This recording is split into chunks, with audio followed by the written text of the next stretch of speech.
Bonjour à tous. Merci d'être de plus en plus nombreux à nous rejoindre. Vous êtes plus d'une centaine en fait encore aujourd'hui à vous connecter à ce rendez-vous qui s'appelle donc l'Expresso d'Engie Entreprise et Collectivité.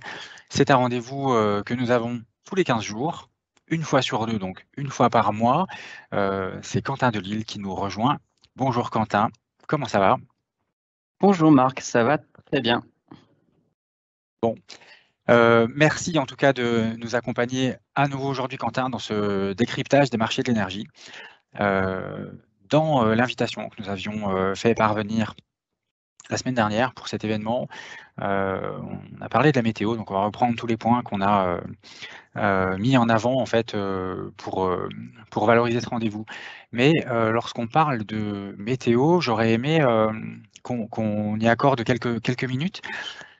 Très clairement, quand on parle de prévision météo, on n'est pas sur les prévisions météo pour les particuliers, on n'est pas à se demander s'il va faire sec, s'il va pleuvoir, on est plutôt sur les températures. J'aurais voulu qu'on clarifie un peu ce système-là, c'est-à-dire déjà savoir ce que nous regardons ou ce en quoi les marchés sont sensibles en termes de prévision météo. Les sources, si on a les mêmes sources que tout le monde. Et puis, bien entendu, par rapport précisément à la météo du moment, quels sont les effets sur les prix et sur les marchés en ce moment? Effectivement, comme tu le dis Marc, la météo était un déterminant important dans les facteurs de volatilité des prix de l'énergie. Alors, on y reviendra tout à l'heure, mais il y a vraiment l'importance surtout sur le marché spot, mais aussi son importance sur le marché forward dans le futur, mais on reviendra sur cela tout à l'heure. Il faut savoir que la météo, c'est des personnes chez Engie. C'est une équipe d'analystes, météorologues qui tous les jours vont pouvoir nous donner des informations pour avoir de la météo avec, par exemple, des anomalies de température, des potentiels de prévision de précipitations, de pluie, d'ensoleillement, de vent et autres par rapport à toute l'activité autour du secteur aussi du renouvelable. Alors, ce qu'il faut bien voir, c'est que globalement, la météo à 15 jours est relativement prévisible. C'est-à-dire qu'on a des modèles qui nous permettent d'anticiper des anomalies de température, de savoir s'il va faire plus ou moins froid par rapport à ce qu'on a pu observer ces dernières années, donc c'est-à-dire les écarts par rapport au normal de température. Donc, c'est-à-dire que par exemple, sur le mois d'octobre de cette année, on a eu un mois d'octobre extrêmement chaud par rapport à ce qu'on avait dans le passé. C'est-à-dire qu'on était à plus de 3 à 4 degrés d'anomalie de température. Donc, c'est-à-dire qu'en fait, on n'avait pas forcément le début d'hiver auquel on aurait pu s'attendre finalement. Donc, quand on parle justement de météo, en fait, on va parler après de demande de gaz ou d'électricité dans le secteur de l'énergie, puisque si finalement il avait fait froid très rapidement, on aurait fait appel à des centrales à gaz, on aurait soutiré du gaz de nos stockages, on aurait fait appel à des unités de production d'électricité, comme ce qui a pu se passer par des hivers précédents ou même en cas de vague de froid ou ce genre de choses. Donc la météo a toute son importance. Après, c'est une question aussi d'événements météorologiques à suivre en fonction d'événements comme par exemple le vortex polaire de 2018 ou simplement les conditions météorologiques qu'on peut observer à 15 jours. Le vortex polaire, j'adore avoir à parler de vortex ici. Merci pour cet éclairage, Quentin. Dans l'invitation toujours, donc on parlait de faire une référence en fait aux fondamentaux et notamment, tu l'as évoqué, de la décorrélation entre les prix forward et les prix spot. Est-ce qu'on peut démarrer par faire déjà par nous apporter déjà une définition de ce qu'est le forward et de voir dans quel état, quel est le statut en fait de cet élément de marché aujourd'hui, s'il te plaît? Alors, ce qu'il faut voir, c'est que je pense que la plupart de nos auditeurs à ce jour achètent ou sont du coup en surveillance des marchés de l'énergie. On parle énormément de prix, comme on a pu le faire dans notre Expresso, autour des prix des CAL 23, CAL 24, donc les années de livraison 2023, 2024 et ainsi de suite dans le futur. Et donc, en fait, c'est tout ce qu'on appelle ce marché forward. Mais ce qu'il faut savoir, c'est que le marché forward, c'est tout ce qui est pris en considération, c'est-à-dire après demain.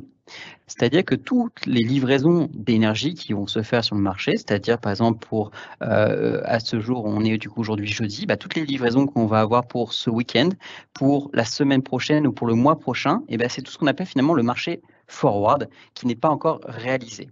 Et donc en fait, c'est finalement la vision du prix aujourd'hui pour un marché qui livrera plus tard. On en a parlé par le passé, c'est-à-dire qu'en fait, c'est un marché qui va prendre en compte des éléments d'aujourd'hui, y associer des probabilités futures de récurrence d'événements ou de primes de risque qui pourraient se matérialiser, ou même avoir des baisses de prix sur le marché forward si finalement il y a moins de tensions que sur le marché actuel. D'accord, donc il y a cette notion de projection dans le prix forward, ça je comprends, à compter du prix du jour, et ce prix du jour, c'est aussi le spot. Donc pour comprendre la différence et la décorrélation entre les 2, on peut avoir la même explication pour le spot, s'il te plaît? Le spot, finalement, c'est la rencontre de l'offre et la demande quasiment au moment instantané, ou du moins aujourd'hui pour demain. C'est-à-dire que globalement, on connaît le prix spot de demain, globalement aux alentours de 11 heures, par exemple pour l'électricité aujourd'hui. Donc à 11 heures aujourd'hui, on sait globalement combien coûtera de l'électricité entre minuit et minuit pour demain. Et donc en fait, c'est la rencontre de l'offre et la demande, comme je disais, en fonction, le matin, vous avez, par exemple, au réveil, on allume tous la télé, la radio, la bouilloire, et en fait, on a des prix qui vont augmenter très rapidement. Ensuite, on a une accalmie dans la journée, on peut avoir ensuite des prix plus élevés le soir, et ainsi de suite. C'est tout ce qui va constituer finalement l'actualité du spot. Également, par exemple, pour le gaz, c'est le prix du jour pour le lendemain, avec justement une maille journalière seulement. Et cette maille journalière, elle va se faire par rapport au plan de consommation des entreprises, par rapport aux appels des centrales à gaz pour la production d'électricité. Et donc, c'est vraiment la rencontre de l'offre et de la demande à l'instant T en fonction des conditions, comme on a pu l'évoquer précédemment, par exemple sur la météo. Un changement d'anticipation de température va pouvoir faire bouger le spot très rapidement. On peut se rappeler, par exemple, l'événement de ce début d'année, le 4 avril dernier, quand le fournisseur historique EDF avait appelé pour réduire sa consommation le lundi 4 ou 5 avril, qui demandait aux consommateurs de s'effacer du réseau parce qu'on craignait d'avoir une surtension à ce moment-là. C'est exactement ce qu'on parle à ce moment-là du marché spot. Et donc le marché spot va être un déterminant à ce jour pour le marché forward, puisque du coup, c'est à partir de ce moment-là qu'on va commencer à observer la forme de ce qu'on appelle la courbe des forwards, de voir combien ça coûte aujourd'hui, dans le temps et dans le futur. D'accord, donc si je comprends bien, c'est quand même pas la même chose. Il y a un lien, effectivement entre le spot et le forward, parce que le spot représenterait, le point de départ des cotations, du forward. Ça reste quand même quelque chose de complètement, différent. Alors pourquoi, lorsqu'on a préparé ce rendez-vous, tu m'as dit que, dans les événements en fait à clarifier, la décorrélation de l'un par rapport à l'autre, était quelque chose de significatif? Effectivement, je pense que dans nos précédents expresso, on avait dit qu'il était peu probable, de revoir venir finalement sur le marché, des prix du gaz aux alentours des 20 ou 30 € du mégawattheure. Attention, tous les prix qui sont annoncés là sont des prix qui se matérialisent sur le marché spot à l'instant T et ne reflètent pas forcément des prix de contrat au niveau de la livraison tout de suite. Donc ce qu'il faut bien voir, c'est que du coup, effectivement, il y a quelques jours, on a pu voir des journées où le gaz ne coûtait que 20 € du mégawattheure. Pourquoi? Eh bien principalement parce qu'on avait cette excellence température, ces anomalies de température avec un mois d'octobre extrêmement chaud et du coup, on faisait moins appel finalement que prévu au gaz, à l'électricité et ainsi de suite.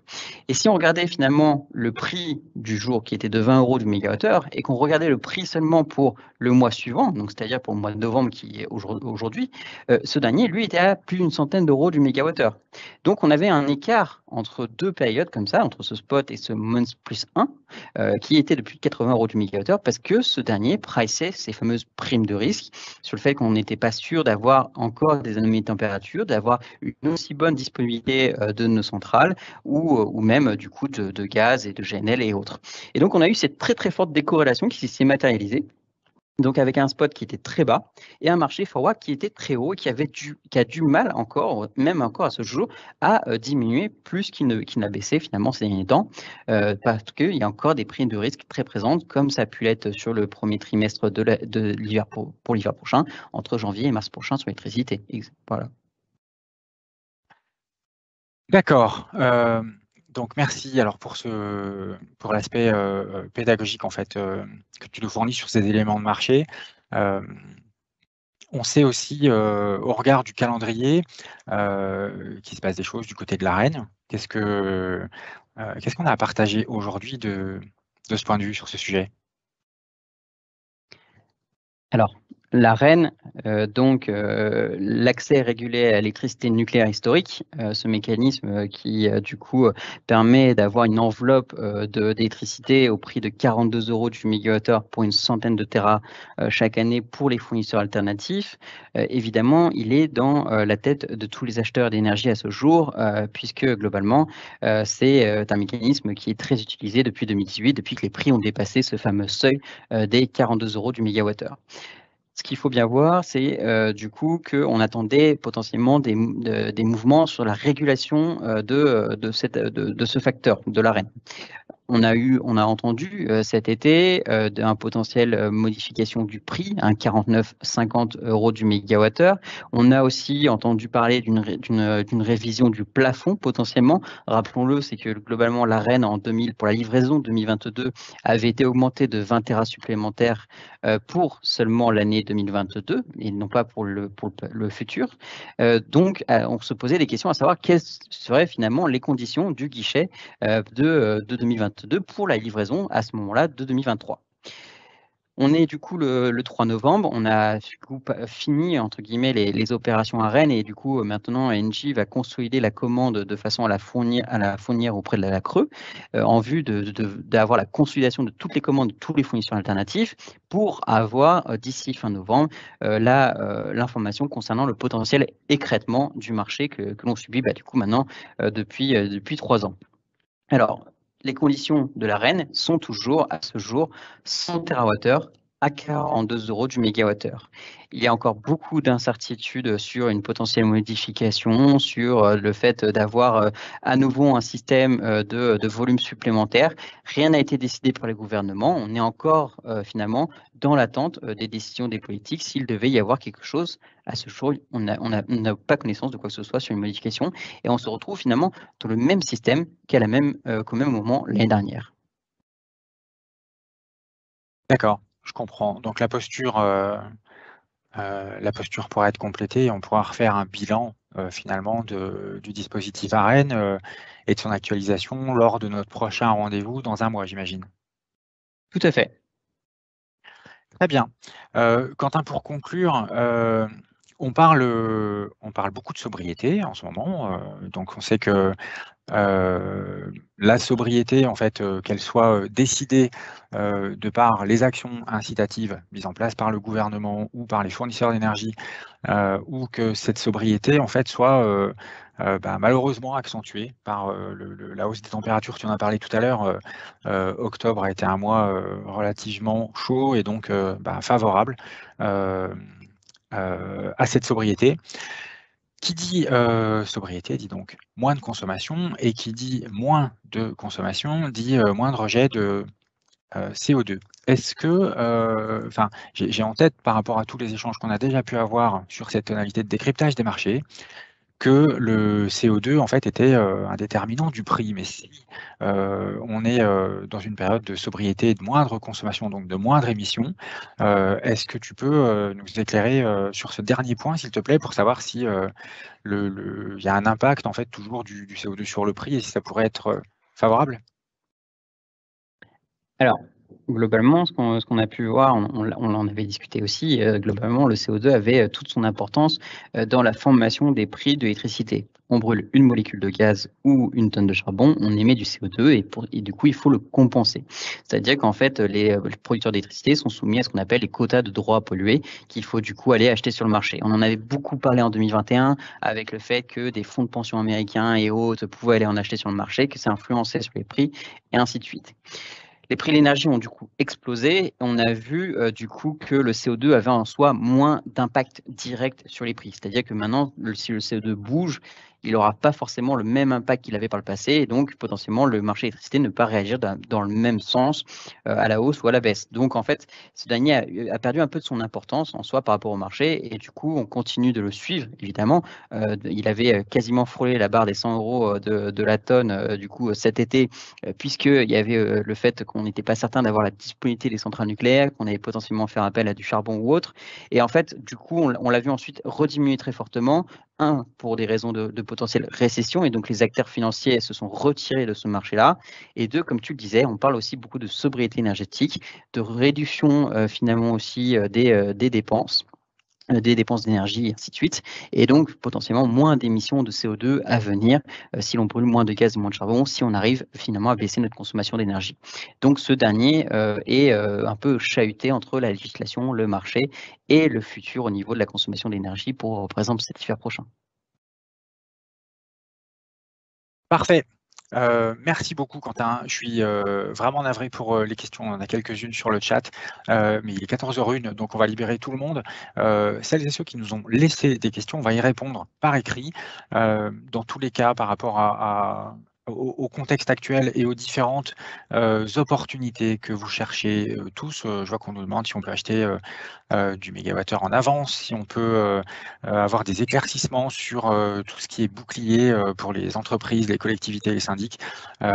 Votre interlocuteur commercial, votre responsable commercial reste le point de pivot en fait dans ce contexte pour vous apporter toutes les réponses aux questions que vous posez. On va rester connecté par écrit quelques secondes. Voilà, pour vous apporter des réponses. Merci à tous. Rendez-vous dans un mois pour décrypter à nouveau le marché Quentin. Rendez-vous dans 15 jours pour un expresso spécial sur les éco-gestes pour le secteur résidentiel. Excellente fin de journée à tous. Au revoir. Au revoir Quentin. Au revoir Marc, bonne journée.